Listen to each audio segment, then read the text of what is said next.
Nunca pensé que un gesto tan simple como abrir una gaveta me revelaría la verdad más amarga de mi vida.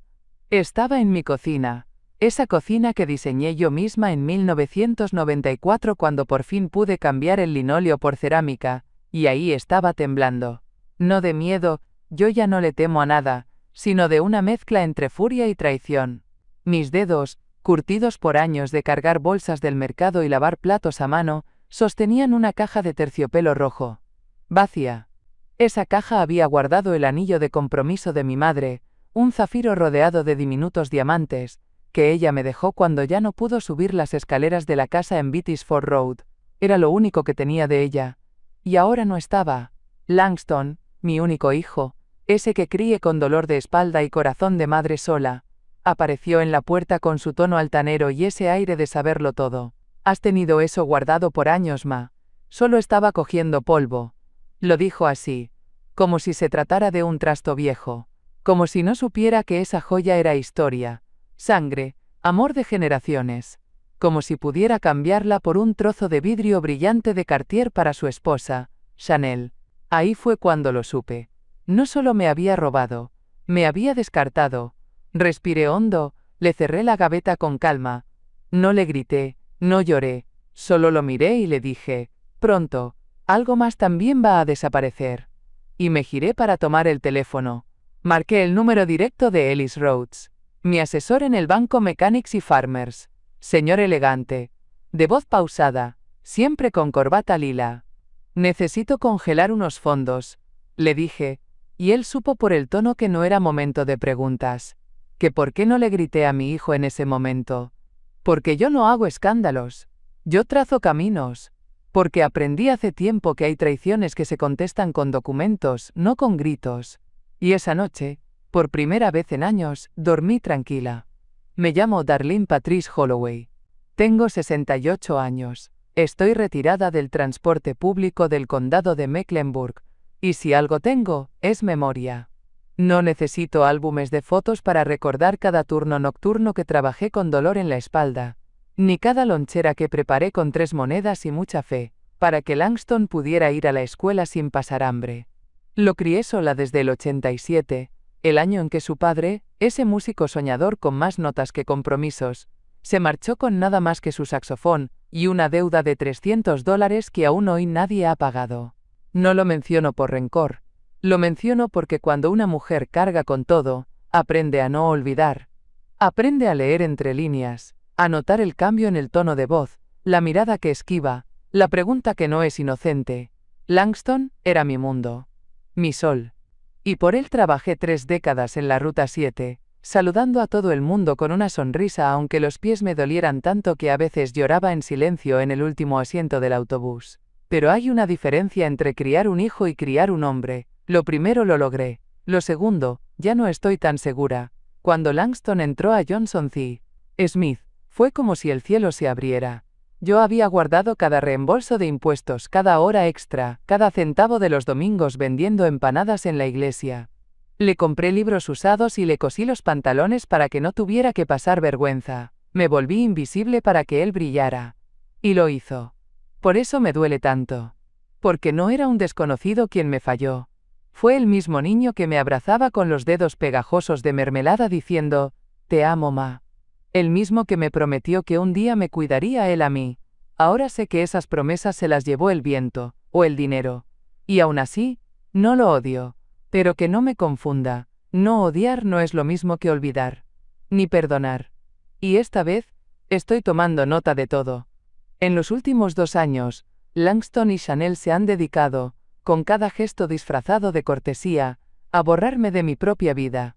Al principio fueron cosas pequeñas. Llamar anticuado a mi sillón favorito, mover mis plantas sin preguntarme, decir que mi cocina era demasiado oscura para su estilo. Pero luego vinieron los cortes más hondos.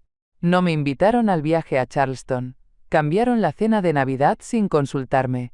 Y un día, llegué del podólogo y encontré mi mesa puesta con candelabros de cristal, y una docena de platos que yo no cociné. Chanel había organizado el Día de Acción de Gracias en mi casa, sin avisarme, sin incluirme. Pensé que tal vez era una exageración mía. que estaba envejeciendo y me costaba aceptar los cambios. ¿No me lo decía Langston cada vez que me atrevía a poner un límite? Ma, no todo es una ofensa personal. Pero una ofensa personal fue lo que encontré al limpiar su estudio 2 semanas después del cumpleaños de Chanel. Un recibo arrugado, olvidado entre revistas de decoración. Un resguardo de empeño. Uptown Jewel Exchange. Valor recibido. $4.800. La cifra me dio un vuelco en el estómago. Era demasiado parecida al valor del zafiro de mi madre. Fui directo a mi habitación. Abrí el pequeño compartimento del ropero donde guardaba la caja de terciopelo.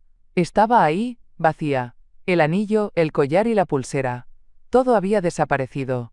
Me senté en la cama con la caja en el regazo como si sostuviera una urna. Me temblaban los brazos, no por la edad, sino por la rabia. El respeto se había ido. La confianza también. Y ahora, con esa última jugada, Langston cruzó una línea que no tiene regreso. Porque una cosa es que me dejen fuera de una reservación o que se burlen de mis gustos en decoración. Otra muy distinta es que roben lo único que aún me unía a mi madre, a mi historia, a mí misma. Chanel podrá tener las joyas en la muñeca, pero lo que perdieron es mucho más valioso. Perdieron el derecho a decidir quién soy yo. Y eso, mi amor, tiene consecuencias. Cuando vi la cifra en el resguardo de empeño, mi primera reacción no fue llamar a la policía, ni enfrentar a Langston. Fue caminar al departamento de al lado y tocar la puerta de Naomi, mi vecina, mi amiga, mi confidente de los últimos 17 años. Naomi ha sido testigo de todo. Desde las toallas que Chanel secaba en mi sala como si fuera su hotel, hasta las veces que Langston llegaba con bolsas llenas de ropa de marca sin preguntarme si yo necesitaba algo. Ese día, cuando le conté lo que encontré, dejó caer la cuchara dentro del molde de su cazuela, y por un segundo, el tiempo se detuvo en su cocina. ¿Te lo robaron?, me preguntó sin rodeos. Asentí. Ella se acercó despacio, me tomó la mano y, sin dramatismo, dijo algo que me heló. Darlene, eso no es solo una traición. Eso es abuso. Abuso financiero. Esa palabra, abuso, me retumbó en el pecho como un eco de algo que yo no quería admitir, porque uno espera que ese tipo de términos estén reservados para otras personas, otros casos, no para nosotras. No para quienes hemos dado la vida por nuestros hijos. No podemos dejarlo así, dijo, ya sacando su iPad del cajón. Vamos a documentar todo.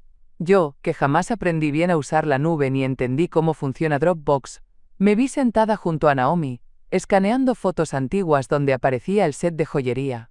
Unas eran de los 90, otras de las navidades pasadas. Ella iba guardando cada imagen en una carpeta etiquetada, evidencia, joyería Holloway. Con cada clic, sentía que recuperaba un poco de poder. También hicimos una lista. A mano primero. Cada pieza. Cada detalle. Cada fecha aproximada. Naomi incluso me ayudó a recordar el seguro que contraté hace años. Y que tal vez aún estaba vigente. Me miró con una firmeza que pocas veces le he visto. Esto va más allá de una discusión familiar. Esto es un robo. Y tú, amiga mía, mereces justicia. Ese día no lloré. Ese día comencé a planear. Confié en Langston porque lo crié sola, sí, pero también porque lo hice con todo. No solo lo alimenté ni lo vestí, yo lo formé. Y no desde la comodidad, sino desde la lucha. Cada beca escolar, cada excursión del colegio, cada campamento de verano, salió de mi esfuerzo. Recuerdo perfectamente el día en que firmé el cheque para pagar su primer semestre en Johnson C. Smith. $3.517 exactos. Aún guardo la copia. Le pagué los 4 años completos, más los libros. $42.210. Nunca me quejé. Ni una vez. Y después de eso, cuando la vida le dio su primera sacudida. Ese divorcio apresurado con una mujer que desapareció con más maletas que recuerdos. Yo fui la que lo acogió. Le abrí las puertas de mi casa, mi refrigerador y hasta mi cuenta corriente. Me decía, es temporal, ma. Pero ese temporal se volvió rutina. Le ayudé a saldar una tarjeta de crédito con $3.000 que debía desde el encierro por COVID. Y ni siquiera pregunté en qué había gastado tanto. Solo le transferí el dinero. Y no hablemos del auto, ese Lexus híbrido gris que él justificó como inversión para hacer viajes familiares con Chanel. Me juró que sería útil, que no pedía ayuda por capricho, que solo necesitaba un impulso. Le presté $10.000 con un contrato verbal que jamás se respetó. Me decía que estaba en eso, que me lo iba a devolver cuando cuadraran bien las cosas. Y yo, tonta, seguía creyendo. Pero esta vez no. Esta vez no había malentendido ni justificación. No había crisis. No había error. Había decisión. Y esa decisión fue quitarme algo mío para dárselo a otra, como si yo fuera el banco personal de esta nueva familia. Aún así, lo más duro no fue el dinero. Fue darme cuenta de que todo ese amor, toda esa entrega, él la interpretó como debilidad, como disponibilidad sin límites, como que su madre era una garantía, no una persona. Pero no más, porque yo también sé guardar recibos. Y a veces, lo que parece invisible, es precisamente lo que termina hablándole más fuerte a la ley. Yo debía haberlo sabido. Esa mañana, hace 3 meses, cuando Langston se acercó mientras regaba mis hortensias, y dijo con voz de hijo obediente: «Ma, mejor cambiamos la clave de la caja fuerte por si acaso». Le sonreí, confiada, y le dije que me parecía bien. «Solo dímela para anotarla», pedí. «Luego te la paso», respondió él, dándose la vuelta con ese aire distraído que aprendió a usar desde adolescente para evitar conversaciones incómodas. No insistí. ¡Qué ironía! Me imaginé que era por seguridad, por protegerme de un posible robo externo. Nunca pensé que el ladrón estaba tomando café en mi mesa cada domingo. Pero a veces el amor nos hace miopes. Queremos creer que ese hijo que una llevó en el vientre, nunca se atrevería a cruzar ciertos límites. Ahora sé que los límites que uno no pone, alguien más los borra. Esa caja fuerte llevaba ahí desde que enterramos a mi madre. Era pequeña, discreta, y estaba empotrada detrás del armario de la habitación que Langston ocupó con acento agudo de niño. Yo misma contraté al cerrajero cuando me llegó el primer cheque del seguro de vida de mamá.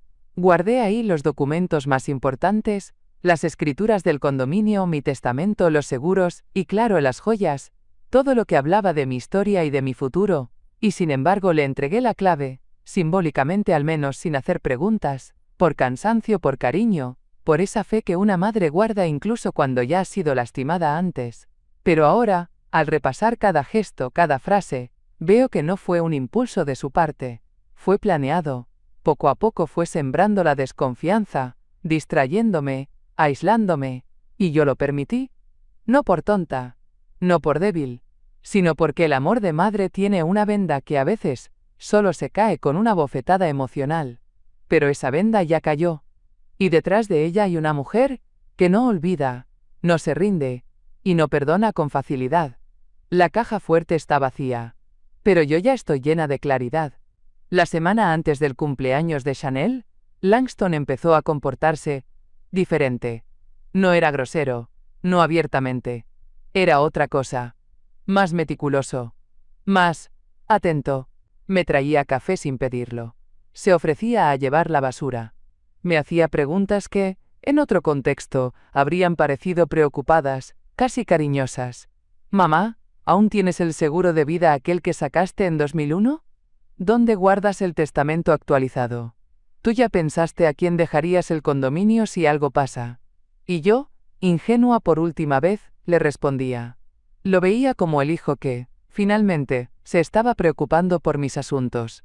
El que por fin entendía que la vejez también necesita respaldo. Pero era otra cosa. Era cálculo. Una noche, mientras él cenaba frente al televisor y Chanel se reía por videollamada con una amiga, pasé por su oficina improvisada a dejarle un folder de papeles que me había pedido para revisar juntos. Y ahí lo vi. La pantalla de su iPad estaba encendida abierta en un correo con el asunto «Urgente, avalúo de joyería». Había un PDF adjunto con el logo de una joyería del centro, y una imagen ampliada del brazalete de mi madre. Me quedé congelada. No porque me sorprendiera, en el fondo ya lo sabía, sino porque ahí estaba la prueba, fría, digital, concreta. Lo había hecho. No lo estaba considerando. Ya lo había hecho. No toqué nada. No dije nada. Volví a la cocina con un nudo en la garganta y la firmeza recién nacida en la espalda. Porque una cosa es tener sospechas, y otra muy distinta es ver tu herencia convertida en mercancía con sello de entrega inmediata. Ese brazalete no era solo oro. Era el regalo que mi abuelo le dio a mi abuela cuando regresó vivo de la Segunda Guerra. Era historia. Era orgullo. Y Chanel lo estaba por estrenar como si fuera de temporada. Lo que ellos no sabían es que cuando una mujer calla no es porque se rinde, es porque está sumando piezas. Y cuando esa suma se completa, no hay marcha atrás. Ya no era una madre herida. Era una mujer armada de hechos. 2 noches después, me invitaron a una cena en South Park.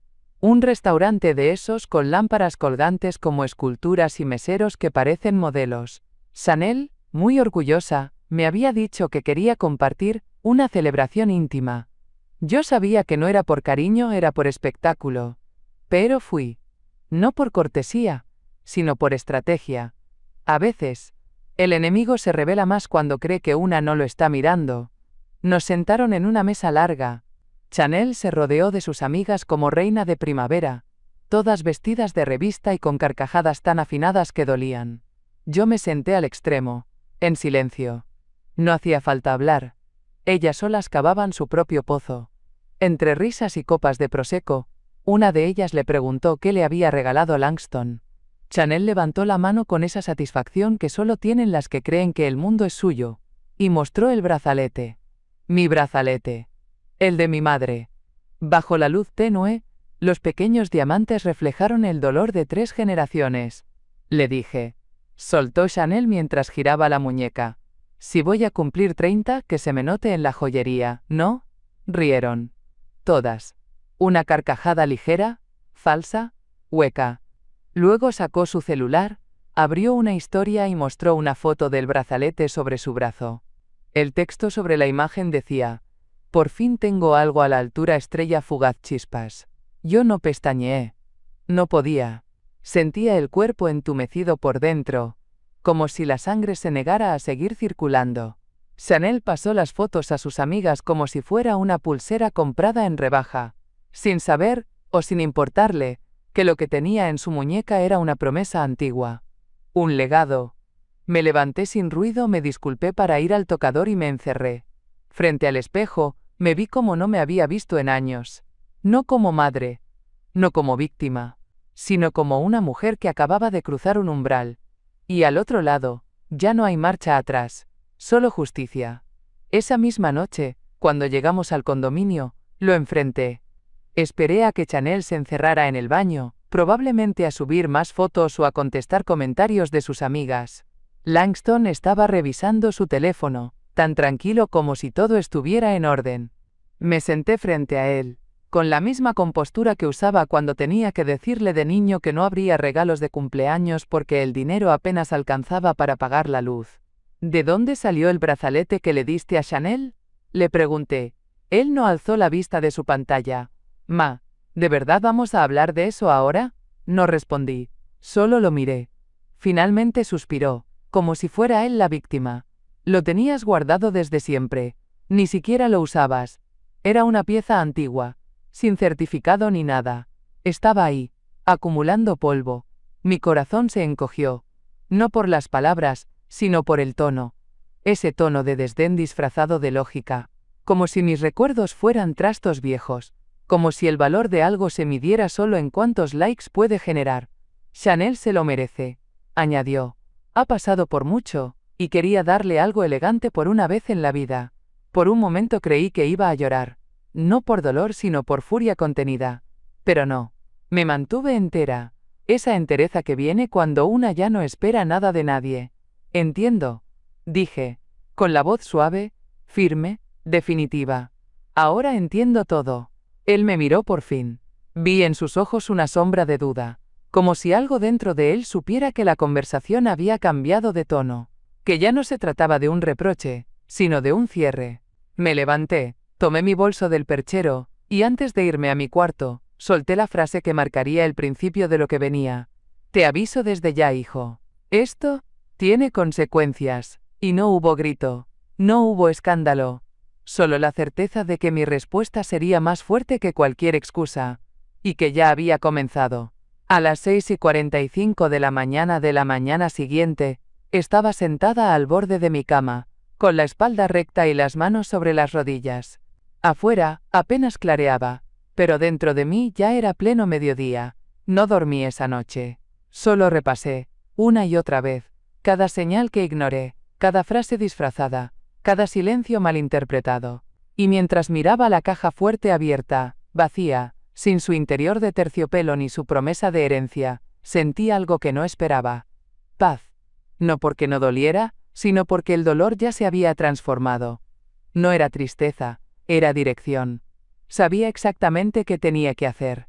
Me puse las pantuflas, bajé por el pasillo en silencio y entré a mi estudio.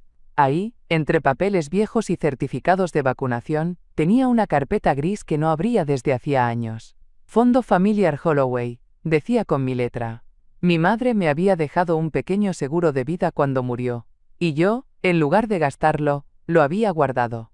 Con el tiempo, lo invertí en un fideicomiso, un fondo discreto, pensado para apoyar a mi familia si algún día yo faltaba. Nadie sabía de su existencia. Ni Langston, ni Chanel, ni siquiera Naomi. Hasta esa mañana. Llamé al banco. Pedí hablar con Ellis Rhodes, mi asesor desde hacía 15 años. Un hombre que sabe guardar secretos y escuchar entre líneas. Me saludó con su cortesía habitual, pero apenas le expliqué lo que necesitaba, su tono cambió. ¿Está segura, señora Holloway? Más que nunca, Ellis. Quiero congelar el fondo y revisar las condiciones. A partir de hoy, ni un centavo más se mueve sin mi autorización por escrito. Él entendió. Me confirmó todo y me envió los formularios por correo electrónico. Antes de colgar, respiré hondo y dije, sin titubear. Y también quiero iniciar el proceso para cambiar al beneficiario principal. Esa mañana no sentí venganza. Sentí justicia. Sentí que por primera vez en mucho tiempo, yo tenía el control. Porque podrán quitarme joyas, invitarme o no a sus cenas, reírse a mis espaldas. Pero lo que construí con sacrificio, eso no lo tocan sin consecuencias. A las 12 en punto, volví a marcar a Ellis Rhodes. Esta vez no para hablar de papeles, sino para ejecutar decisiones. Nada de advertencias, nada de condiciones futuras. Era ahora. Proceda con la suspensión total de cualquier distribución automática, le dije. Y por favor, bloquee la tarjeta suplementaria vinculada a mi cuenta Fidelity. Esa que le entregué a Langston en 2020. Silencio. Luego, un suspiro de comprensión. ¿Sabe que eso afectará sus pagos recientes? Me advirtió con tono suave. Lo sé, respondí. Especialmente los de comida rápida, gasolina premium y entregas de sushi, que no he probado jamás. Colgamos. Y sentí, por primera vez en semanas, que el peso del mundo comenzaba a ceder. Luego fui directo a mi escritorio y saqué la carpeta verde donde guardo los estados de cuenta antiguos. Empecé a revisar línea por línea. Ahí estaban. Los gastos de Langston que nunca cuestioné por amor. Uber Eats por $49, Amazon por $89, entradas para conciertos, membresías de streaming. Gasto tras gasto. Evidencia silenciosa de una confianza mal correspondida. Guardé todo en un sobre manila. Le puse como título, Evidencia de uso indebido. Porque ahora cada gasto tenía nombre, cada retiro, contexto. Y cada centavo, un nuevo sentido. Luego abrí mi correo electrónico. Mandé una solicitud formal a mi corredor de seguros pidiendo una copia digital y física de la póliza de mis joyas. Tenía el avalúo original desde 1997, $8.200. Eso sin contar el valor emocional, que para mí era incalculable, pero para efectos legales, ya tenía número. Guardé los archivos digitales en una carpeta en mi computadora. Le puse como nombre algo sencillo pero definitivo, dignidad, porque eso es lo que estaba haciendo. Archivando mi dignidad, respaldándola, blindándola. Lo que Langston y Chanel no sabían, es que yo no era una madre indefensa. Era una mujer con historial, con memoria, y ahora también con respaldo jurídico. Habían creído que podían actuar sin consecuencias. Pero estaban a punto de descubrir que la confianza, una vez quebrada, no se paga con disculpas. Se paga con consecuencias documentadas. Después del almuerzo, preparé té con miel y jengibre. No por la garganta, sino por el alma. Algo cálido para acompañar lo que estaba a punto de hacer. Me senté frente a la computadora. Abrí la carpeta digital donde había guardado cada foto del set de joyería. Las mismas que escaneamos Naomi y yo. Y comencé a ordenar. Año, contexto, evento. Una en Navidad del 2003, otra en mi cumpleaños número 50. Incluso encontré una donde Langston, con apenas 12 años, posaba junto a mí mientras yo usaba el brazalete. Le agregué notas a cada imagen. No solo lo que mostraban, sino lo que significaban. Esa joyería no era un adorno. Era historia de vida. Era linaje. Era símbolo. Luego fui al cajón del archivador y saqué el avalúo original. Papel amarillento, tinta azul, sellos de autenticidad. Valor estimado: $8.200. Lo escaneé, lo guardé y lo etiqueté con una copia de seguridad en la nube. 3 copias. Una para mi abogado, otra para mí, y una más por si la vida vuelve a golpear donde más duele. Pero no me detuve ahí. Fui al estante más alto del closet, y bajé una caja de documentos legales. Entre ellos, encontré lo que buscaba. Mi testamento. Actualizado en 2018, firmado ante notario, perfectamente vigente. Revisé la página donde figuraba Langston como ejecutor de mis bienes, y, con una calma que me sorprendió, marqué su nombre con una cruz roja. Luego escribí en un papel en blanco: sustituir por Naomi Dawson. Esa misma tarde pedí una cita para formalizar la modificación. Porque si algo había aprendido en estas últimas semanas, era esto: el amor puede ser eterno, pero el acceso al patrimonio, no. Guardé todos los documentos en una carpeta de cuero negro que solo saco en ocasiones importantes. Cerré el broche con firmeza. Me sentí como si acabara de abrocharme un cinturón de seguridad antes de una tormenta. Langston y Chanel pensaron que me quedarían lágrimas. Se equivocaron. Lo que me quedaban eran pruebas. Y ahora también, un plan con respaldo legal. Al día siguiente, Naomi llegó con su escáner portátil y una mirada que decía más que 1000 abrazos. No preguntó. No dudó. Solo se sentó frente a mí, conectó el cable a la computadora y comenzó a digitalizar cada hoja, cada prueba, cada fragmento de mi dignidad empaquetada en papel. Yo iba marcando las carpetas con nombres claros. Seguro de joyas.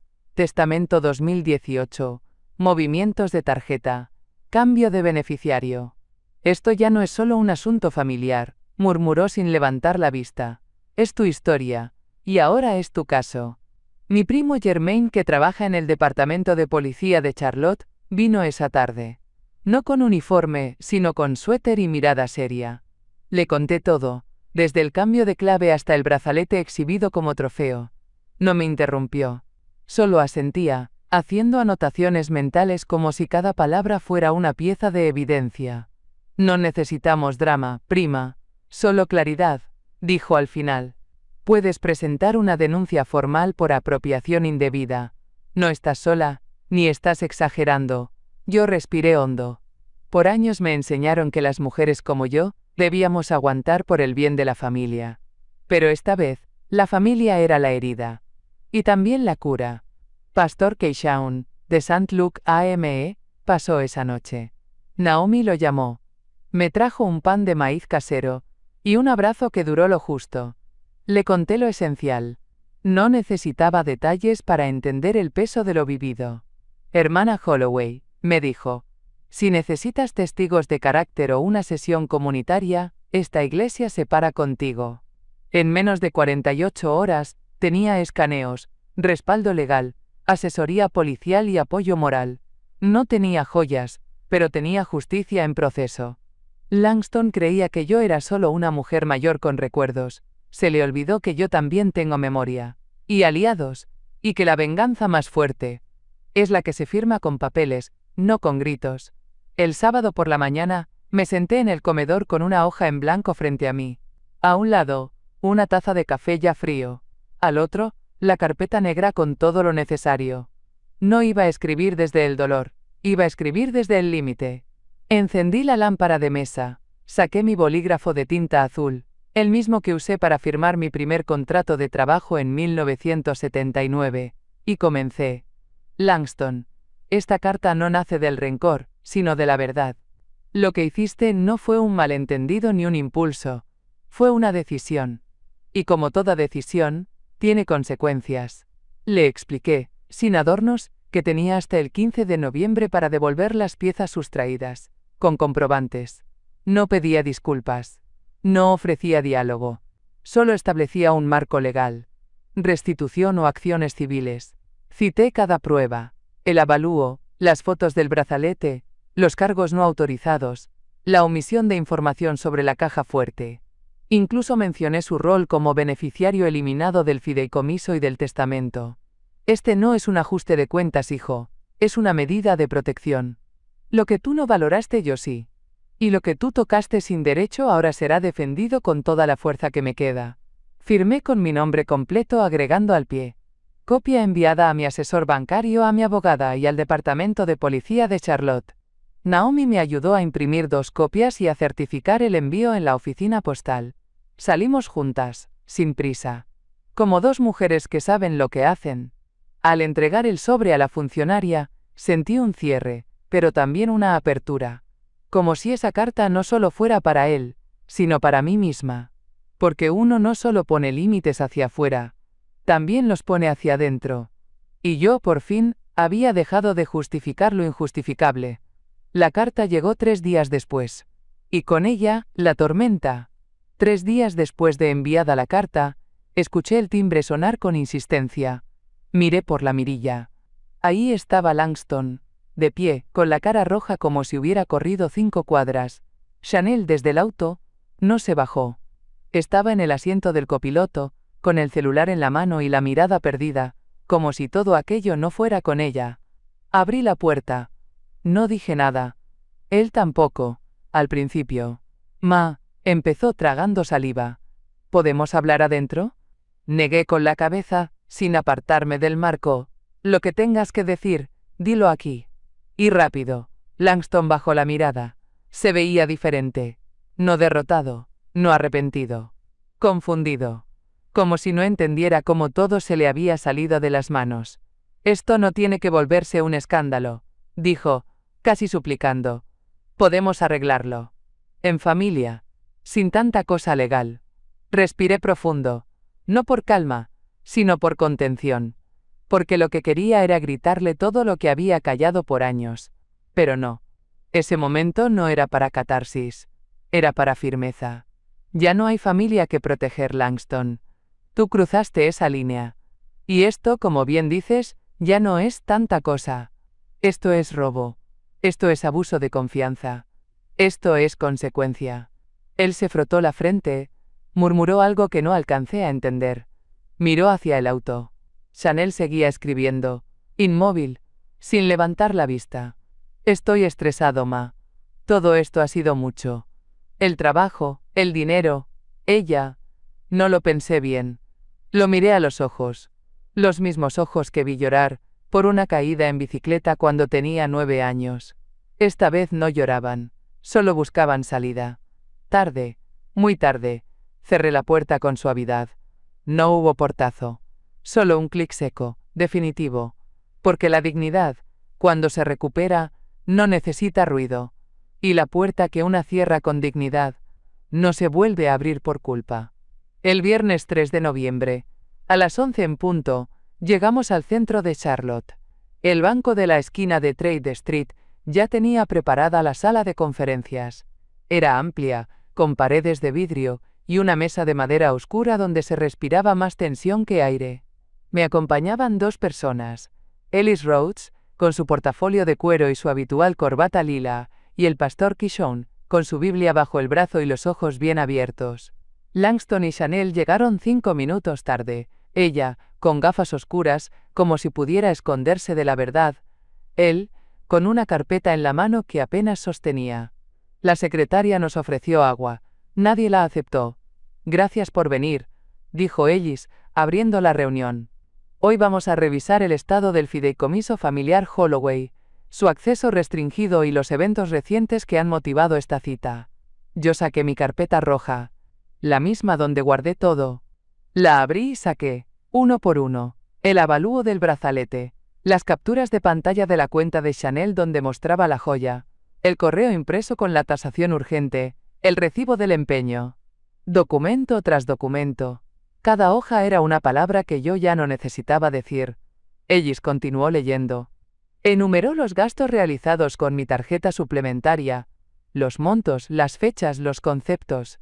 Uber Eats, joyerías, gasolina premium, suscripciones, todo. Hasta el último centavo. Langston intentó hablar, Chanel bajó la mirada, pero yo no los interrumpí. Dejé que el peso de cada prueba hiciera lo que las palabras ya no podían. Cuando Ellis leyó la cláusula del fideicomiso donde se autorizaba la revocación del beneficiario por causa de abuso o negligencia, Langston se quedó quieto. Pastor Kison apenas murmuró un amén muy bajo. Yo no dije nada. No necesitaba. Ese día no fui madre, ni víctima, ni mujer dolida. Fui representante legal de mí misma. Y frente a todos, dejé claro que cuando una mujer se respalda con verdad, no hay poder que la desplace. Solo respeto o consecuencias, Mr. Rhodes continuó con la serenidad que siempre lo ha caracterizado. Explicó punto por punto cómo el fideicomiso había sido revocado conforme a la cláusula de protección patrimonial. Presentó una copia firmada de la nueva asignación de beneficiarios y la carta del abogado de bienes familiares que lo respaldaba. Nadie interrumpía. El aire estaba espeso, y no por falta de oxígeno sino por el peso del silencio. Yo deslicé mi carpeta roja hacia el centro de la mesa, y saqué la última sección. Las capturas de las historias de Instagram de Chanel, donde lucía el brazalete, los comentarios burlones de sus amigas, y la geolocalización que confirmaba la fecha. Luego el ticket del empeño. Uptown Jewel Exchange $4.800. Y finalmente, el correo impreso donde Langston, con su nombre completo, había solicitado el avalúo con carácter de urgencia. Aquí tienen, dije por fin. Esto no es venganza, es documentación. Langston bajó la cabeza. Por un segundo pensé que iba a hablar, a justificarse. Pero no. Solo tragó saliva. Chanel en cambio comenzó a llorar. Lágrimas sin palabras, de esas que intentan limpiar lo que ya está manchado. Yo no la consolé. No era mi lugar. Ellis cerró la carpeta con firmeza. Luego colocó sobre la mesa un sobre blanco. Esta es la notificación oficial de que, a partir de hoy, Langston Holloway queda removido de toda participación presente o futura en el fideicomiso familiar Holloway. Incluye propiedades, cuentas asociadas y beneficios de sucesión. El sobre quedó ahí, como un muro entre nosotros. Yo respiré hondo. Me giré hacia Naomi, que estaba sentada justo detrás de mí, como testigo silenciosa. Le hice una señal. Ella sacó de su bolso un juego de llaves. Las mismas que mandé hacer el día anterior. Se las puse en la mano sin una palabra. Porque a veces, cuando una pierde una casa emocional, gana otra real. Y en ese momento, la mía ya no era una promesa. Era presente. Y estaba en buenas manos. Chanel sollozaba en la esquina del salón. Langston no levantó la vista. El sobre seguía en la mesa, intacto, como si el simple hecho de tocarlo lo hiciera más real. Pero ya era real. No había marcha atrás. Yo me puse de pie, despacio. Tomé mi bolso, recogí mis papeles y miré por la ventana. Charlotte seguía su ritmo, indiferente. A mí no. A mí todo me había cambiado. Gracias, Ellis, dije con voz tranquila. Ya no tengo más que añadir. Naomi se acercó, me puso una mano en la espalda, y salimos juntas. Al cruzar el vestíbulo, sentí que dejaba atrás no solo una reunión, sino una etapa. Una versión de mí que aguantaba por amor, que callaba por paz. Esa Darlene ya no existe. Esa misma noche, en mi cocina, abrí una caja de cartón donde guardaba duplicados de llaves y documentos de emergencia. Guardé las nuevas llaves del condominio, las que ahora eran solo para Naomi. Cerré la caja. La sellé.